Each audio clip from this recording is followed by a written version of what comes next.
I think it's fair to say that when it comes to changes, people generally fear them rather than accept them, and this goes especially for nerds and geeks in general, especially when it comes to franchises we love.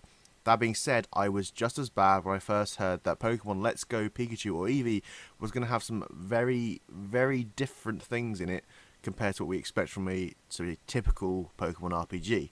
That being said, however, I am willing to admit that I was completely wrong. I have now played Pokemon Let's Go Pikachu for, I'm going to guess, at least 24 hours in total.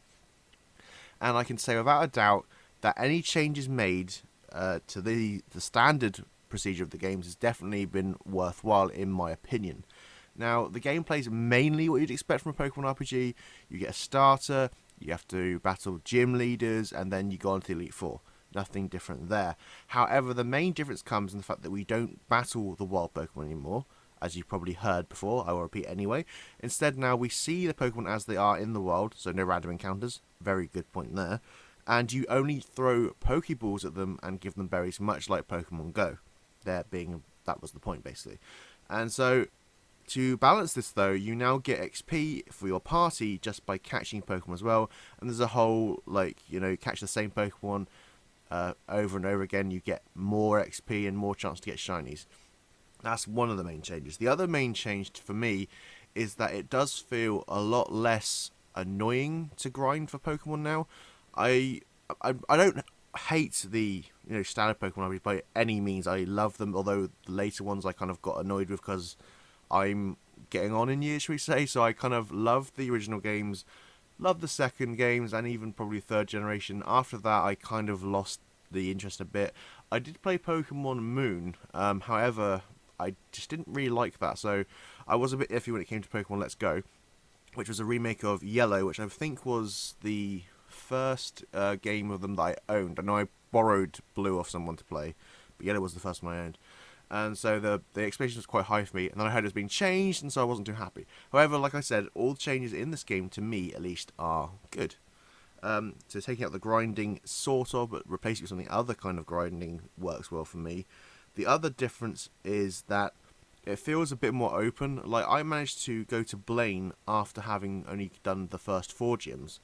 The reason I did that was I wanted to actually get Articuno, one of my favourite Pokemon, and I was able to as soon as I had the Surf ability, which now isn't a move that gets set into one of the 4 move slots for one of your Pokemon. It's now learned by your partner. So in my case, it was Pikachu, because I had the Pikachu version. If it had Eevee, it'd be Eevee. They learn these certain special abilities. I think that's what they were called. So they learn the versions of Surf, Fly, and the Cut, which is now called something like Chop Down or something like that, to remove the bushes in your way. Basically, that is no longer taking up space in your moveset, so all good there.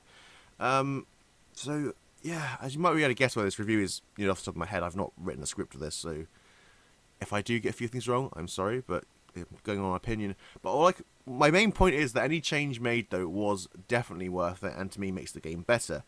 And this is coming from someone who does like this series, at least, maybe not love as much as they used to these days, but my love of Pokemon's still there. It's just the series of games, I suppose. Like I said, I'm happily surprised that the changes were good, and I actually now wonder that this promise they made that they are still going to make a traditional Pokemon RPG for the Switch. I wonder whether they should, because I have really liked the changes made. So I'm wondering whether we should stick to this. Granted, there are going to be many people that don't want this, so you've got to keep both your sides happy, I suppose. The other change I have to bring up that I didn't like was the motion controls. Now, I did fork out for the, I don't know what edition it was called, I don't think it was even called a collector's edition. Either way, it was the version that came with the Pokeball Plus, which, by the way, if you're a fan as old as I am, i.e. you grew up watching the original show and you still continue to play the games to this day, the Pokeball Plus itself is quite small, and it does become a bit awkward to hold after a while. I'm holding it as I speak this, and it does feel rather small. I did hope it was going to be bigger, but oh well. Now, I was using this when I first started the game up, because I paid for it. I'm going to try and use it. The motion controls with this, you throw the ball. No, you don't throw the ball. You pretend to throw the ball at the screen. Please don't throw Pokeballs at your screen. And it sort of throws the ball. Now, this worked mostly okay, until you get to Pokemon that do move about a bit, and it's kind of harder to aim. However, that being said, it wasn't perfect. And also that I tried with the Joy-Cons, and that was terrible.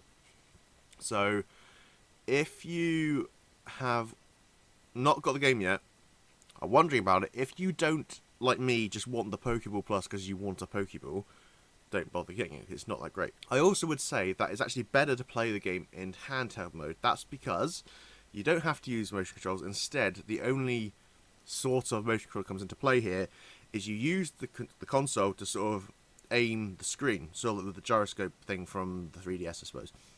So but then you can use the stick anyway. So I recommend playing in handheld because it's better. And I hate to say it, but the Pokeball Plus, despite being a nice little gimmick and being sort of fun, and that's sort of like I've always wanted to do this, I'm going to do it anyway, sort of way. And it's usable as a Pokemon Go Plus, which is another nice little bonus because I think those wristwatch versions are quite expensive to this day. And you can put a Pokemon in it from your Pokemon Let's Go game, carry around with you, and sort of have like, I think it's like a mini sort of Tamagotchi thing. Obviously you can't play with it, but I think you can just like, if you walk around with it in there, it gets XP, I think. I've not tested this out yet. I think that's what you're supposed to do. Anyway, I'm going off track completely. Anyway, that's my opinion of that. So motion controls still are shit. They always have been. I've never really liked them.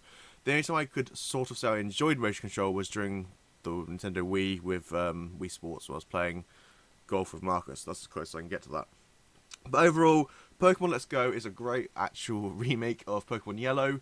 The changes made are good, in my opinion. But I can see why, if you're a die-hard traditional Pokemon RPG fan, I'm making air quotes as I say this, I can see why you might not like it. However, don't let the idea that you might not like it put you off, because I thought I wouldn't like it, and I did, and I'm now only playing this at the moment. So, yeah.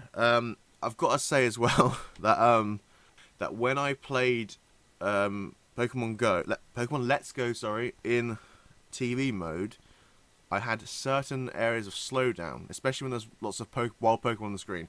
However, while in handheld mode, this wasn't the case. I don't understand what's going on there, but okay. So yeah, I really highly recommend this game. If you're thinking of getting it and aren't sure, definitely get it. If you've not played Pokemon before, by the way, and you thinking this looks good, do it, because it's a very easy way into the series. This video's gone long enough, so I'm just going to end it by saying this game's a lot better than Breath of the Wild. Breath of the Wild is shit.